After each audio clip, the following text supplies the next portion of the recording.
4 बजे के इस बुलेटिन की शुरुआत राजस्थान की बड़ी खबर के साथ। राजस्थान के भरतपुर में सूरजमल यूनिवर्सिटी के वाइस चांसलर ने वसुंधरा सरकार पर गंभीर आरोप लगाते हुए पद से इस्तीफा दे दिया है। आरोप है कि विधायक यूनिवर्सिटी के काम में दखल अंदाजी कर रहे थे। हमारे संवाददाता हमारे साथ जुड़ेंगे और जानेंगे कि आखिर ये मसला क्या है। लेकिन बड़ी खबर भरतपुर की सूरजमल यूनिवर्सिटी के वीसी का इस्तीफा, और ऐसे में इस इस्तीफे के साथ ही कई तरह के सवाल खड़े हो रहे हैं जो खुद वीसी ने खड़े किए हैं। क्या विधायक वीसी के खिलाफ जांच बैठा सकता है? उन्होंने कई तरह के आरोप भी विधायक पर लगाए हैं कि जानबूझकर विधायक उन्हें परेशान कर रहे थे काफी समय से।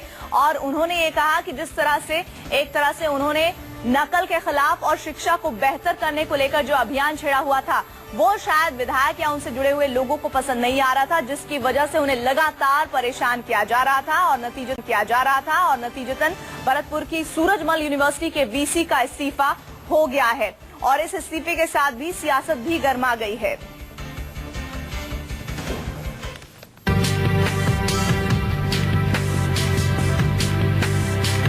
राजस्थान के भरतपुर में एक विधायक और वाइस चांसलर में तनातनी इतनी बढ़ी कि वाइस चांसलर ने इस्तीफा दे दिया। महाराजा सूरजमल ब्रज विश्वविद्यालय के वीसी ने आरोप लगाया है कि बीजेपी के विधायक विजय बंसल यूनिवर्सिटी में जरूरत से ज्यादा दखलंदाजी कर रहे थे। यहाँ तो क्या काम पूरी तरह से ठप करने का उद्देश्य लगा मुझे विधायक महोदय का। मतलब वो कह रहे थे सब कुछ मैं ही हूँ और वीसी के खिलाफ मैं इंक्वायरी बैठा रहा हूँ, जबकि गवर्नर से कम कोई बैठा नहीं सकता। लेकिन यह कह रहे थे गवर्नर क्या होता है कि मैं ही हूँ सब कुछ। कुलपति पद से इस्तीफा देने वाले प्रोफेसर केडी स्वामी ने वसुंधरा सरकार पर गंभीर आरोप लगाए हैं। प्रोफेसर स्वामी ने कहा, विधायक बीजेपी बंसल की दखलंदाजी जरूरत से ज्यादा हो गई थी। वो आरएसएस के साथ मिलकर शिक्षा खत्म करने पर आमदा हो गए थे। नाकाबिलों की नियुक्ति के लिए विधायक और आरएसएस का दबाव उन पर था। कुलपति के आरोपों को बीजेपी विधायक बंसल ने खारिज किया है।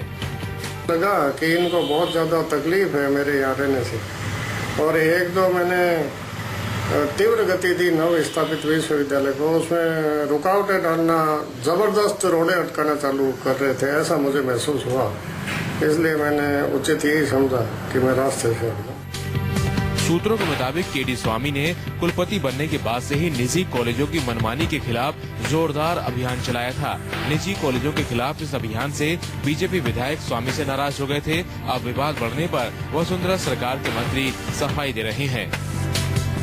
यूनिवर्सिटी में जो आप बता रहे हो झगड़ा चल रहा है, इसकी तो हम जानकारी ले लेंगे। वैसे मेरे ख्याल से विधायक ऐसे गलत काम नहीं करेंगे। मुझे मालूम है कि इन्होंने उन नियुक्तियों पर कहीं भी अपने आदमियों को भेजकर लोभ लालच देकर उनकी नियुक्ति का इस लिफाफे में बंद कर रखा था, जिसकी कि हमने 3 सदस्यीय कमेटी बनाई है। ये तय होना बाकी है कि राजनीति कौन कर रहा है और कैसी राजनीति कर रहा है। इन सवालों के जवाब तभी मिल पाएंगे जब राज्य सरकार इस मामले की निष्पक्ष जांच कराएगी। सुरेश कुमार के साथ श्रीवत्सन, जयपुर, न्यूज़ 24। और संवाददाता केजी श्रीवत्सन इस पूरी खबर पर डिटेल के साथ मौजूद है। श्रीवत्सन, पहला सवाल तो ये कि आखिर इतनी तनातनी कब किन हालात में बढ़ गई कि वीसी को इस तरह से आनन फानन में इस्तीफा देना पड़ गया? जी देखिए, वीसी आते ही यहाँ पर भरतपुर जो सबसे बड़ा एरिया माना जाता है, वहां पर बहुत सारे इस यूनिवर्सिटी के अंदर कॉलेज आते हैं और ज्यादातर जो प्राइवेट कॉलेज है वो नेताओं के या विधायकों के श्रेय पे चल रहे हैं। वीसी ने आते ही यहाँ पर अनियमितताएं देखी, नकल रोकने की कोशिश की, साथ ही इन प्राइवेट यूनिवर्सिटी जो मनमानी फीस वसूल कर रहे थे, जो सही तरीके से प्रोफेसर को जिस ग्रेड के होना चाहिए था उस ग्रेड में नियुक्त नहीं कर रहे थे, तो इस तरह के कई सारी बंदिशें लगानी शुरू की। तो उसके बाद से तनातनी शुरू हो गई और सबसे ताजा मामला हाल ही में हुई एक बैठक का है, जिसमें यह तय किया जाना था कि जो कॉन्ट्रैक्ट पर जिन प्रोफेसर को लगाया जाना है वह कौन होंगे। तो विधायक अपने लोगों को लगाना चाहते थे, जबकि वीसी का कहना था कि इसमें नियम कायदे साफ बने हुए हैं और उसी के अनुसार काम करना होगा। हालांकि यह बात विधायक को गवारा नहीं गुजरी और इसी मामले को लेकर पूरी यह मामला आगे बढ़ा और मामला वीसी के इस्तीफे तक आ गया। इस्तीफा देने के लिए उन्हें मजबूर होना पड़ गया था। अभी तक सरकार की तरफ से इस पूरे मसले पर क्या प्रतिक्रियाएं सामने आई है? और ये भी खबरें आ रही है कि राजेंद्र राठौर ने बिना किसी जांच के, जो कि संसदीय कार्य राज्य मंत्री हैं, उन्होंने सीधे तौर पर क्लीन चिट दे दी है विधायक साहब को और कहा है कि वीसी ही पूरे मामले में दोषी है। जी बिल्कुल, देखिए उच्च शिक्षा मंत्री कालीचरण सराफ के अंडर में ये पूरा मामला आता। हालांकि उन्होंने तो इस पूरे मुद्दे पर अपने आप को अलग रखना ही मुनासिब समझा, क्योंकि वे भी जानते हैं कि कहीं न कहीं उनकी पार्टी के विधायक की जो जिस तरह का कदम उठा रहे हैं वे शायद गलत है। लेकिन जो संसदीय कार्य मंत्री हैं राजेंद्र राठौड़, उनसे जब हमने बात की तो उनका यही कहना था कि उनके जो विधायक है वे राजनीति नहीं कर रहे हैं बल्कि कुलपति राजनीति कर रहे हैं। यानी कि बिना किसी जांच के उन्होंने अपने विधायक को क्लीन चिट दे दी और सारा का सारा आरोप कुलपति पे लगा दिया। हालांकि मंत्री द्वारा इस तरह से बिना जांच के आरोप लगाया जाना कुलपति पर निश्चित तौर पर कई सवाल खड़े करता है, क्योंकि कुलपति आमतौर पर राज्यपाल के निर्देशन में काम करता है। उनके खिलाफ यदि कोई जांच होती है, क्लीन चिट दिया जाना है या कोई आरोप लगाना है तो सीधे राज्यपाल के स्तर से ये सब पूरी प्रक्रिया होती है। लेकिन एक मंत्री ने बिना जांच के अपने विधायक को क्लीन चिट दे दिया और पूरा का पूरा आरोप कुलपति पर लगा दिया। तो ऐसे में अब सियासत तो गरमा रही है, लेकिन विधायक क्या कह रहे हैं? वो इन आरोपों को किस आधार पर खारिज करते दिख रहे हैं? उनका क्या कहना है? वीसी ने इस्तीफा क्यों दिया या वीसी के इस्तीफे देने के हालात क्यों बने? विधायक महोदय की जहां तक बात है तो वे भरतपुर के विधायक हैं और इस नाते एक राज्य सरकार का नियम है कि वे भी यूनिवर्सिटी के बोर्ड में एक मेंबर होते हैं। जितने भी फैसले लिए जाते हैं उन्हें भी उनमें शामिल किया जाता है। नियमानुसार उन्हें भी शामिल किया गया था, लेकिन विधायक चाहते थे कि वे जो नाम आगे लेके आए उन्हें ही यूनिवर्सिटी मंजूरी दें, क्योंकि विधायक जनप्रतिनिधि हैं, हो सकता है जनता उनसे सवाल पूछ रही हो। ऐसे में उनके लिए सभी नियम कायदे काफी दूर की बात है, वे अपनी बात ही रखने की कोशिश कर रहे थे। और यही कारण था कि यूनिवर्सिटी के जो प्रशासन है, जो प्रोफेसर है, जो कुलपति है, उन्होंने इसका विरोध किया और कहा कि इसे राजनीतिक अखाड़ा नहीं बनाया जाना चाहिए, क्योंकि विश्वविद्यालय के लिए नियम कायदे तय होते हैं और उसी नियम कायदे के अनुसार कार्य किया जाना चाहिए। ऐसे में विधायक ने अपने स्तर पर एक कमेटी पूरे मामले की जांच के लिए बना दी। हालांकि विधायक के पास इसका कोई अधिकार नहीं होता कि यूनिवर्सिटी के कुलपति के खिलाफ लगने वाले जितने भी आरोप हैं, चाहे वे खुद ने लगाए या किसी दूसरे ने लगाए, उसके खिलाफ एक कमेटी वे बना दें।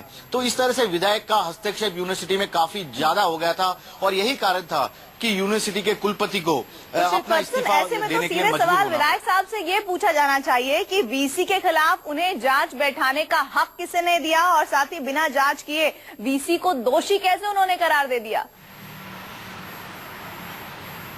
प्रीति, सबसे बड़ा और अहम सवाल तो यही है, बार बार विधायक से पूछा जा रहा है कि उन्होंने किस हैसियत से इस तरह की जांच वीसी के खिलाफ बैठा दी, एक कमेटी बना दी। तो इसमें केवल विधायक का इतना ही कहना कि वे जनप्रतिनिधि है, उन्हें जनता को जवाब देना पड़ता है, इसलिए उन्हें जो बेहतर लगा उस वक्त वो किया। हालांकि विधायक चाहते तो अपने राज्य सरकार में उनके जो हायर शिक्षा मंत्री हैं, उच्च शिक्षा मंत्री, उन्हें शिकायत कर सकते थे, राज्यपाल तक अपनी शिकायत पहुंचा सकते थे, लेकिन उन्होंने इस प्रक्रिया का पालन करना मुनासिब नहीं समझा और सीधे सीधे अपने स्तर जो उनके मन में आया वही कर दिया। और यूनिवर्सिटी की एक तरह से गरिमा जो होती है, उप कुलपति पद की जो गरिमा होती है कुलपति पद की, उन सबको ठेस पहुंचा दी। और यही कारण था कि जो प्रोफेसर लोग ने भी जब इसका विरोध किया तो कुलपति को लगा कि इस पद की गरिमा बचाने के लिए इस्तीफा देने से बेहतर और कुछ नहीं है। और शायद यही कारण है कि इस राजनीति से बचाने के लिए अपनी यूनिवर्सिटी को उन्होंने अपने पद से इस्तीफा दे दिया। तो वीसी सीधे तौर पर इसे विजय बंसल जो विधायक है भरतपुर के, उनकी दखलंदाजी मांग रहे हैं। लेकिन शिक्षा मंत्री का अभी तक कोई बयान आया है इस मसले को लेकर? श्रीवास्तव जी प्रीति, देखिए शिक्षा मंत्री से हमने बात करने की भी कोशिश की है। शिक्षा मंत्री इस पूरे मुद्दे पर फिलहाल कुछ भी बोलने के मूड में नहीं है, क्योंकि वे जानते हैं यूनिवर्सिटी के लिए नियम कायदे तय हैं और सरकार को भी उन्हीं नियम कायदों का पालन करना पड़ता है। ऐसे में विधायक यदि मनमर्जी करता है तो वे क्या कर सकते हैं? चूंकि वसुंधरा राजे की बीजेपी की सरकार है राजस्थान में, शिक्षा मंत्री बीजेपी के हैं और जो आरोप जिस पूरे मामले में हस्तक्षेप कर रहे हैं वे विधायक भी बीजेपी की यानी उन्हीं की पार्टी के हैं। ऐसे में उन्होंने अपने आपको इस पूरे मसले से दूर रखना ही मुनासिब समझा और यही कारण है कि शिक्षा मंत्री की चुप्पी के चलते। लेकिन ये दूरी बनाए रखना शिक्षा मंत्री के लिए सरकार की किरकिरी से जरूर जोड़कर देखा जा रहा है श्रीवास्तव। और साथ ही सबसे बड़ी बात ये कि वसुंधरा राजे के बाद संसदीय मंत्री जो हैं, कार्य मंत्री राजेंद्र राठौड़, उन्होंने जिस तरह से बिना किसी परमिशन के जांच बिठा दी जिसका अधिकार उन्हें नहीं है, जिसमें दोषी करार दे दिया वीसी को, जिसमें विधायक को क्लीन चिट दे दी गई, ये तमाम वसुंधरा सरकार को लेकर कटघरे में खड़े करने वाले सवाल हैं, जिसका जवाब उन्हें हाल फिलहाल में देना ही होगा, क्योंकि वीसी ने अब इस्तीफा दे दिया है और अब सवाल उनसे पूछे जाएंगे। बहुत बहुत शुक्रिया श्रीवास्तव इस जानकारी के लिए।